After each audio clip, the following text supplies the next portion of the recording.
sorry. He started to cut the wall, and in the facade there is a kind of deconstruction, the mask, two facades. So sketches and sketches about this figurative and not figurative way, very hybrid. And if you see, there is a kind, he arrived to a certain kind of minimalistic form. But the first cathedral that they designed for was a cathedral for Margherita Sarfatti. Margherita Sarfatti she was very powerful at that time. She bought an house, a villa, in the front of the lake of Como. And the rumors that in Como there was a very good architect, very young, arrived to her.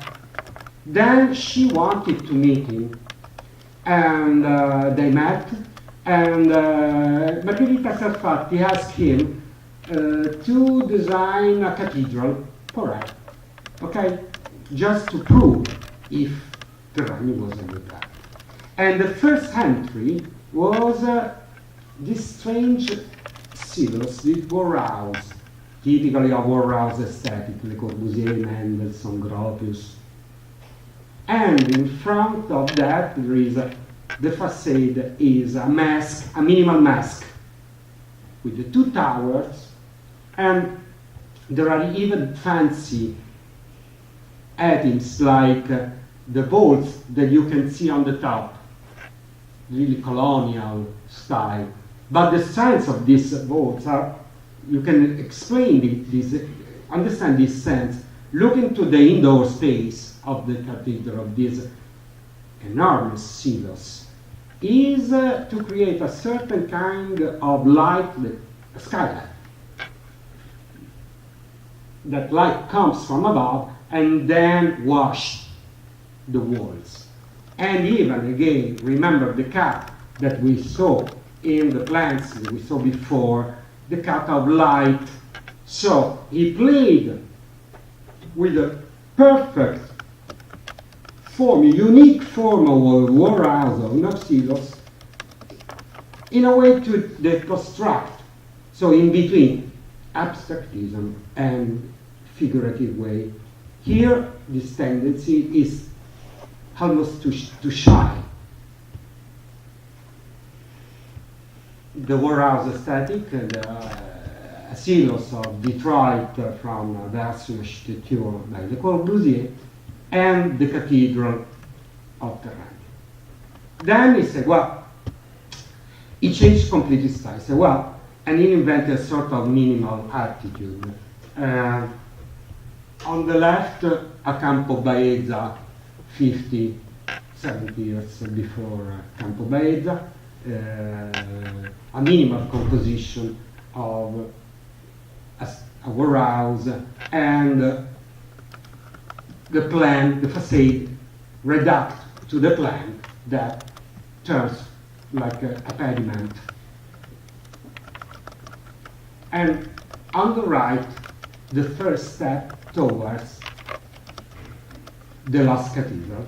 So, using the same shape that he used in the past, the Novecento, the metaphysical forms, he started to sketch some zigzag lines that has to represent in a certain way a structure, something that, and he freed completely the space, and the overlapping of single figure becomes more dry. And this is the sketches that took him to the final project. So, look at the plan. Up is an hyperbolic silos, and he detached the apse from the rest of the cathedral in order to have the light coming from the sides.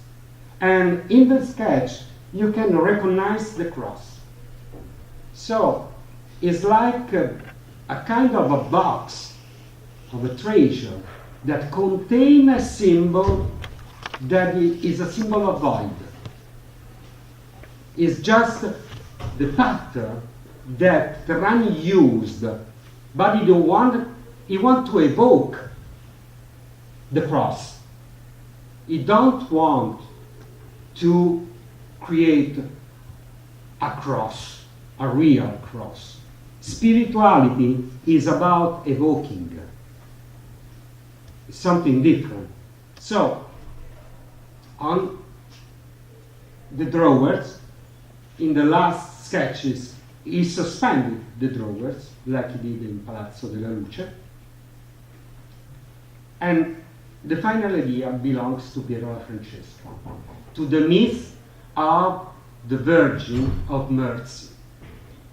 And the Virgin of Mercy, the mantle that protects humankind. And again, frontality, and again, something that a figure that it belongs both to humankind and to God, and because there is the Virgin. And the myth of the Virgin, especially in Como and in Milan, was very strong, and was a Middle Age myth. And even the first church cathedral in Milan, Duomo di Milano, had the facade with the mantle of the Virgin. The entrance was like a mantle, so it has been torn down in order to build the new envelope in the 17th century. So, Paolo Portoghesi wrote about this project very clear sentences.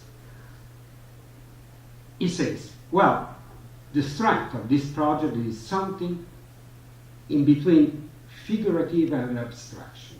So if I have to set myself in the middle of the gap of figurative and abstraction, I have to evoke by abstraction the fear. It's something that usually Piero da Francesco used to do. And this is a completely a Plato attitude, and Marsilio Ficino wrote about that in the Renaissance. So, this kind of abstract, lyric, figurative way to modernism is something that is not easy to find elsewhere. You can have this in Milan in the 30s.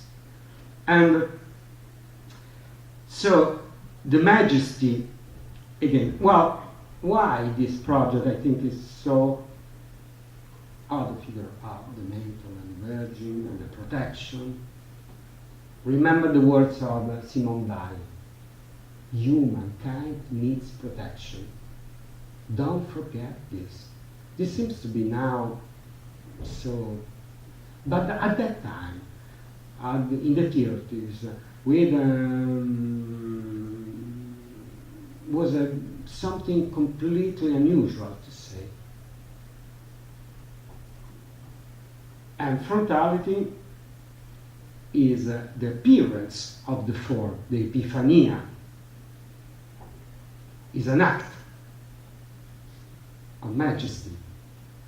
And frontality is something that works both for the pain, Masaccio, and for the mercy, Piero della Francesca. And this is the only issue of Valori Primordiali, the magazine that Ciliberti and Terrani, and the group of Terrani, was 25 persons as far as I remember, did in 1940, something like that, at the beginning of the war. And for them, Valori Primordiali, archetypical values, this can be translated like this, is about, again, abstraction that has the capability of being something beyond the styles. So the final style has to be abstraction, and abstraction is a process of transfiguration of the form. So, if I have to depict a man or even a landscape in abstract way, I have to start from the figure, transforming this figure in something abstract. And the memory of the figure has to remain. And this approach is something that has been lost after the war. Is about the metamorph. Is about the suspended form again. And why this project for me is so actual? First, because this kind of abstract lyricism that has to deal with the spiritual attitude has been lost completely. So we have to, in a certain way, to reinvent a kind of spiritual attitude toward the forms. We don't need any other orchestra. We have to. It's something that has to deal with the intimacy. And we try to keep and to reinvent the lyrical rationalism after war was an artist, Lucio Fontana. This is an installation that he did in Triennale in 1951, as far as I remember. And he did a manifesto about spatialism and the idea of evoking the space. But Fontana shifted towards a materialism. And he lost the spiritual religious attitude that Terragni and the group of Terragni had at that time. So, even the idea that the appearance of the form is something that has to deal with light, with natural light. Remember, we saw the facade of the Palladio church is just a screen in order to create a certain kind of light, a milky light. It's not clear, it's a milky, there is a light, a kind of light fog. So, and I imagine that I figure out the sensation of the space and the light inside the first and the second cathedral by Terragni, and I had the sensation that the light had to be the same as in the Palladio's building or in Palladio churches. So if you get into a Palladio church, something happens that nobody try to touch the wall. Everybody stay in the middle of the church. There is this kind of light that detach the spectator from the reality, the materiality of the wall itself.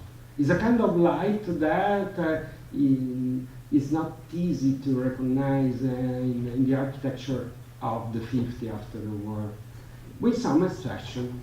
One exception is the Gardella PSC in Milan that has been rebuilt. And here in the Gardella building, in the indoor space, you have this milky light, and the space is the light. The way by light has been treated. And last, the capability of transfigure the figure into an abstract figure. And so we spoke about the cross and the transformation of the cross as an hidden symbol, and the transformation of a figure into something that both belongs to the figure, but even to the abstractism. And at the end, the art of rarefaction, okay? Is typical of certain kind of minimalism, especially music, Arvo Part, the music of Arvo Part on Anton Weber. And last, the capability of speak about himself remaining in the track of objectivity. So, yeah, this project is a project of a man, a tragedy of a man, whatever. But the message is an objective message. He doesn't want, Terrani didn't want to express himself. He wanted to express himself like a humankind. And this is poetry. But I'm quoting Benedetto Croce.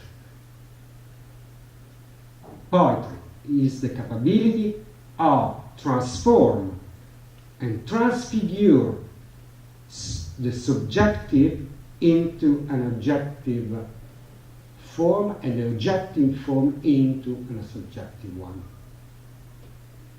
Thank you very much.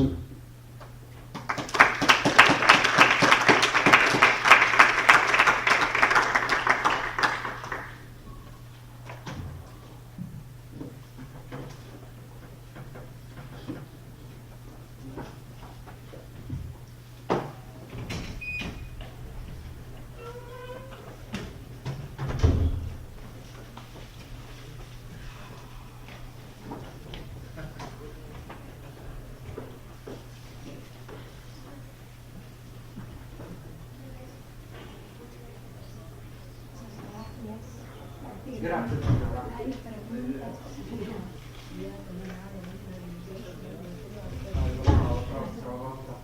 Le porti lì. La voglio tradurre in spagnolo.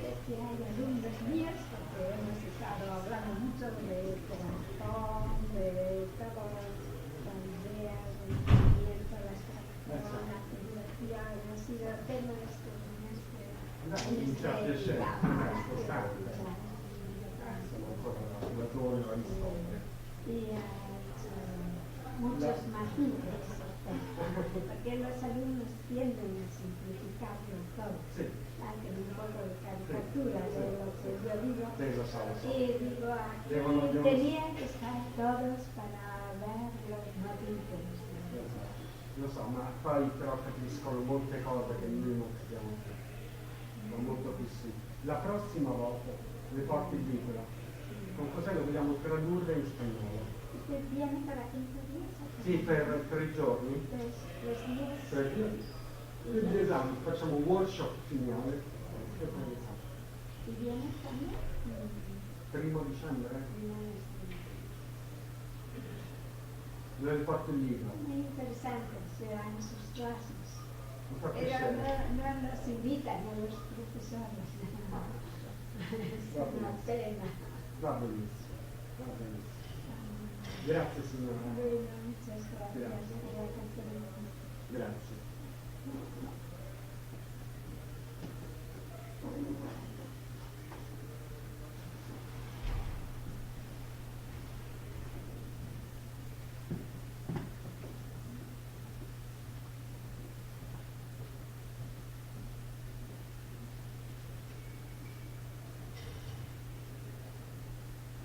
Bueno, el concepto de esto, han grabado toda la conferencia para que esté